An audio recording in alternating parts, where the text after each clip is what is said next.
Hello! Before we go any further, I must point out that I am not back from my break from producing videos. That always was and is going to last until at least the end of March, but I did say I'd post up the occasional ad hoc video like the snowy scenes I did at the marina in January. And today's video is some footage I've had lying around for a few months now, filmed last year, and it all relates to where I am sitting, the well deck.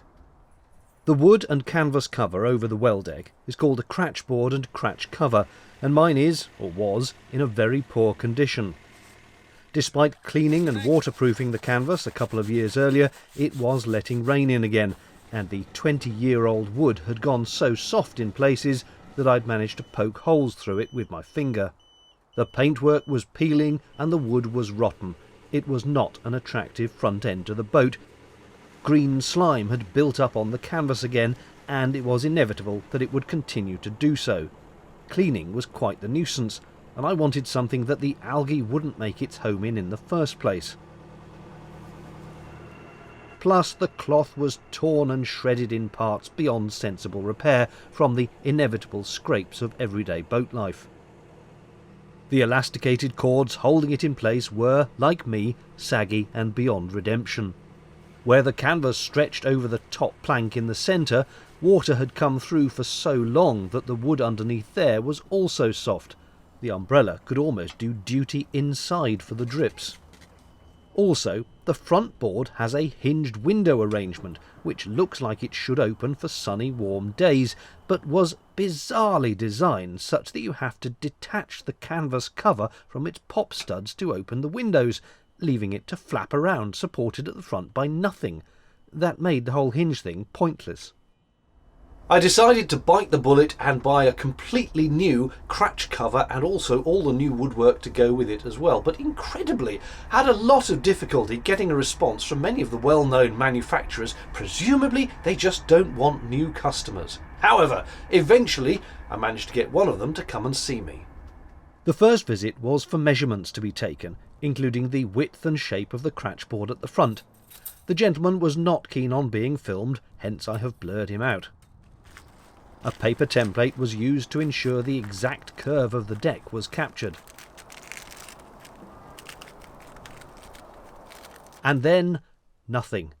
Days, weeks, then months went by. Whole civilizations rose and fell. Galaxies were born from stardust, burned out and collapsed into black holes. Finally, just before the universe itself came to an end, I got word that the woodwork had been done.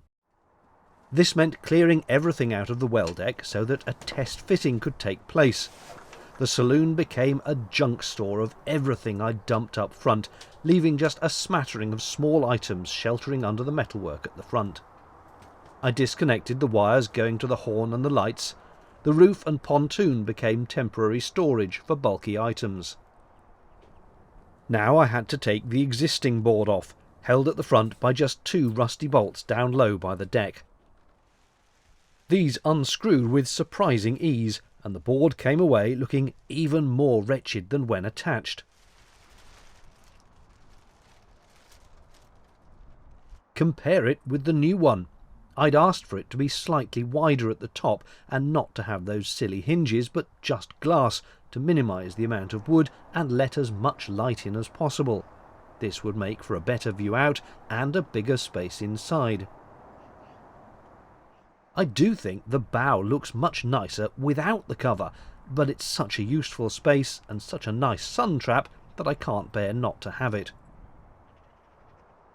There's the new top plank that will go from the roof to the top of the new A-frame. Made of sapele, it's a very tough wood that should last for years. Holes were drilled at carefully marked points.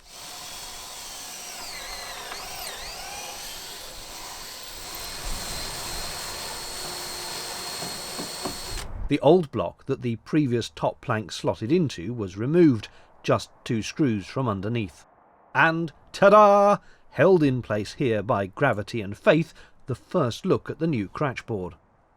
Because the new central plank sits on top of the A-frame, it is slightly taller than the old one, which I hadn't asked for, and this will be a mixed blessing. With that in place, another set of measurements could be taken, this time for the new cover, which I asked to be made from vinyl rather than canvas. In the breeze this proved a tricky operation, with the material refusing to cooperate, but kudos to our chap here who coped admirably and didn't fall in either, which I was vaguely expecting to happen. A combination of strong magnets and tiny staples were used to wrangle the template into submission while markings were made, like a tailor chalking out a fine suit.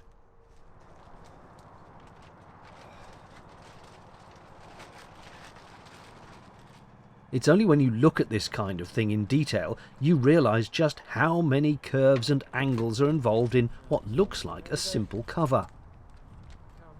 More time elapsed, but not so much as before. Meanwhile, in putting the old woodwork back on the boat while I waited, it had completely come apart on one side at the bottom, requiring a rather crude and temporary fix from me, namely 2 off-cut chunks of wood screwed in to give it a new exoskeleton. It's like the bionic cratch board, and thankfully it would all come off as soon as the new cover was ready. One frosty morning that day came, and I once again cleared everything out of the well deck. This would be the last view of that old blue thing. Here's a new blue thing, the shiny, crisp vinyl cover. The first part of the new installation was the chunk of wood that supports the top plank. Then the now properly stained and treated sapele A-frame was hoisted into place, and our man had the tricky little job of drilling and fitting bolts into the same holes as the old one, which he managed with minimal fuss.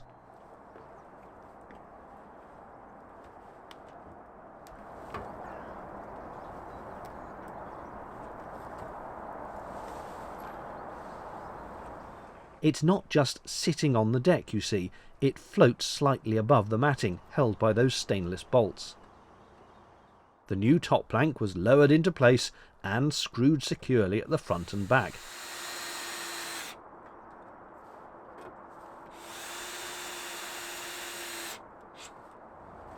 Huzzah! Progress! Next up, attaching the cover.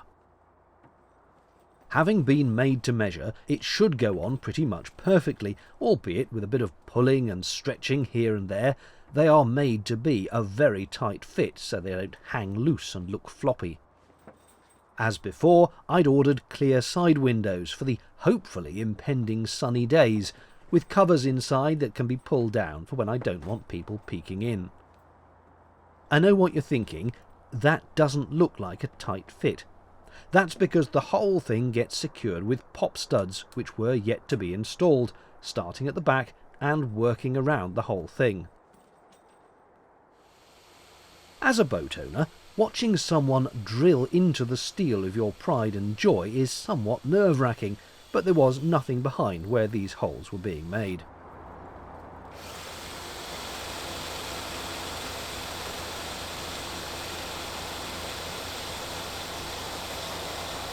For each hole, a pop stud was pushed in like a rivet and squeeze clamped firmly into place. A corresponding popper went into the vinyl, hopefully in exactly the right spot to line up. Yes! Let's see that again. Hole, he was very careful to avoid the wires behind here, and on the other side the gas pipe from the locker back into the boat. Pop stud inserted, squeezed,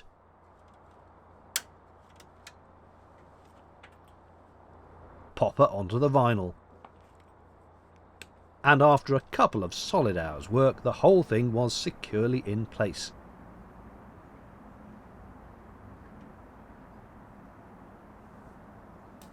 Here's me demonstrating the zip-down sides.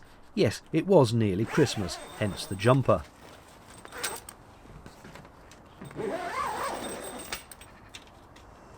And there's one of the aforementioned clear side windows, with the cover rolled up and with the cover rolled down. You're going to ask me what I paid, aren't you? And I'm not going to tell you because it would be completely different for you. Each one is individually made, and what you order and what you want will affect the price. For example, if you only want the cover but not the woodwork, it'll be about half the price. Or if you only want the woodwork but not a new cover, about half the price. If you want a different type of glass or different type of wood, or you want hinged windows, that'll be a different price. If you want side windows in the cover, or you do or don't want covers, if you want canvas instead of vinyl, there are so many different variables, and it's all made custom to your boat. So the price will be specific to your particular boat. However, as a guide, I would suggest you're likely to pay between £500 and £1,000 for the cover, and somewhere between £500 and £1,000 for the woodwork. So all in all, roughly between £1,000 and £2,000 for the whole lot, as I had. Now, having had it for about 3 months, here are my thoughts on the pros and cons of this one. First of all, it looks many orders of magnitude nicer than the old one. As a reminder, here's the old one and the new. The wood's all shiny, the cover's nice, there's more glass, it's just a better look for the boat. It's been nicely designed to fit the curve of the coach line on the paintwork, which was a nice surprise. And it no longer covers the end of the handrail, so there'll be no more rubbing away at that paint, which I constantly had to touch up before now. A video can't convey anything like how much more space and light those couple of extra inches in height and width and the huge glass panes at the front provide. It is a room transformed. However, there are some things that I'm not so happy about. The main one is that the side flap zips are covered by a rain flap on the outside of the cover, rather than the flap being part of the bit that opens and rolls up.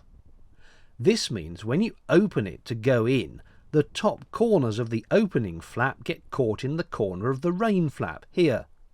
On my previous cover, that little overlapping flap was part of the bit that opened, so the whole thing rolled up much more easily, instead of making these very awkward scrunches in the corners.